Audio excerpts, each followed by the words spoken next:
Quick experiment, a $400 repair bill just landed in your inbox. Before your brain even does the math, what's the first feeling that shows up? Panic? A flat of course it did? A weird shrug, like you expected it? That reaction wasn't invented by you. It was installed years ago.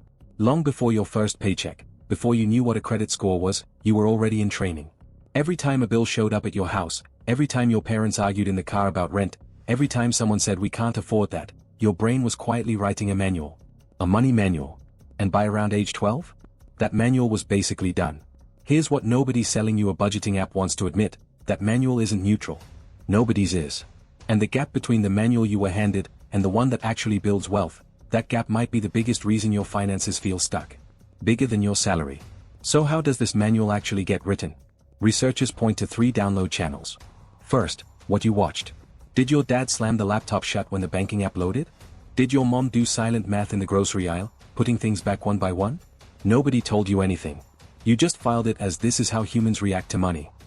Second, what you were told, straight up, out loud. Money doesn't grow on trees. We're not the kind of family that does that. Rich people stepped on people to get there. Say it enough Thanksgivings in a row, and a sentence becomes a belief. Third, and this one's sneaky, the unspoken house rules. Was carrying a credit card balance just normal? Was investing something only other people did? Nobody announced these rules. You absorbed them like secondhand smoke. Now let's get specific. Here are 5 of the most common money manuals running in the background. See if one sounds uncomfortably familiar. Manual 1, money doesn't stick around, so don't get attached. If your childhood had a soundtrack of layoffs and almost shut off power, your brain learned that money is a guest that's always about to leave. So when you finally build up savings, something in you quietly sabotages it. Not because you're bad with money, because a healthy balance feels suspicious, like it's daring the universe to take it back. Manual 2, wanting more is kind of gross. Maybe it came from church, where money talk felt spiritually icky. Maybe it came from your neighborhood, where reaching above your station felt like betrayal. Now you're the person who gets a 4% raise and says thank you so much, while the market rate for your role just jumped 15%. Asking for more doesn't feel smart, it feels rude. Manual 3, money talk equals war. If every money conversation in your house ended in slammed doors, your brain filed discussing finances under danger, right next to actual physical threats. So now, 5 years into a relationship, you and your partner have never opened a joint spreadsheet together. Not because you don't care, some ancient part of your brain is convinced the conversation ends in a screaming match. Manual 4, someone else handles this. Maybe one parent controlled every dollar while the other genuinely had no idea what the mortgage was. You watched one adult become financially fluent, and the other become a financial tourist. Guess which one you became? You hand decisions to a partner, an advisor, or whatever the bank's default setting happens to be. And if life ever forces you to take the wheel, you're starting from zero. Manual 5, ignore it and it'll sort itself out. This one's installed in houses where unpaid bills just sat on the counter for weeks, nobody opened them, nobody discussed them, and life continued anyway. So now you don't check your balance before a big purchase. You don't open that one notification from your bank.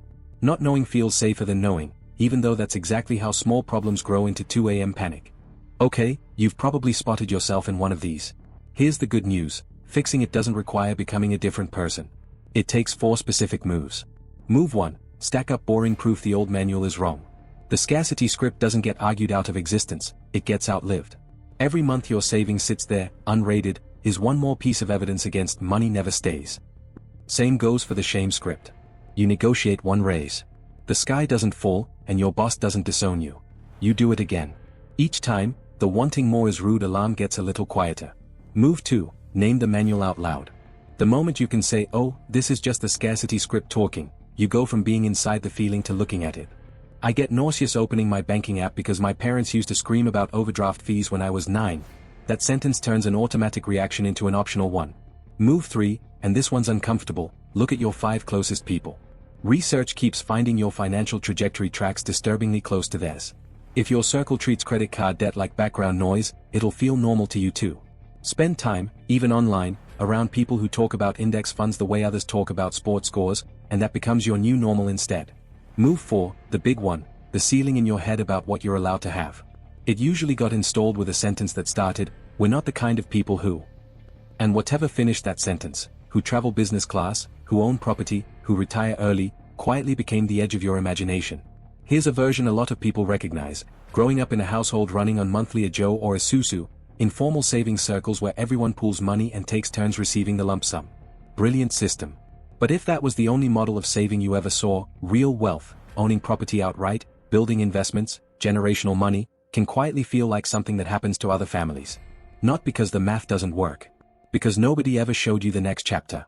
This is why your first $1,000 saved hits different than the dollar amount suggests. So does your first $10,000, your first rental property, and your first stock purchase that didn't feel like gambling? Each one isn't just money, it's a tiny rewrite of the manual. Proof, in your own handwriting, that the old chapter was wrong about you. Here's the truth, and it cuts both ways: you didn't write your starting manual. None of us did. That's not your fault. But you're the only one holding the pen now, and the edit starts the second you notice which beliefs about money were ever actually yours to begin with.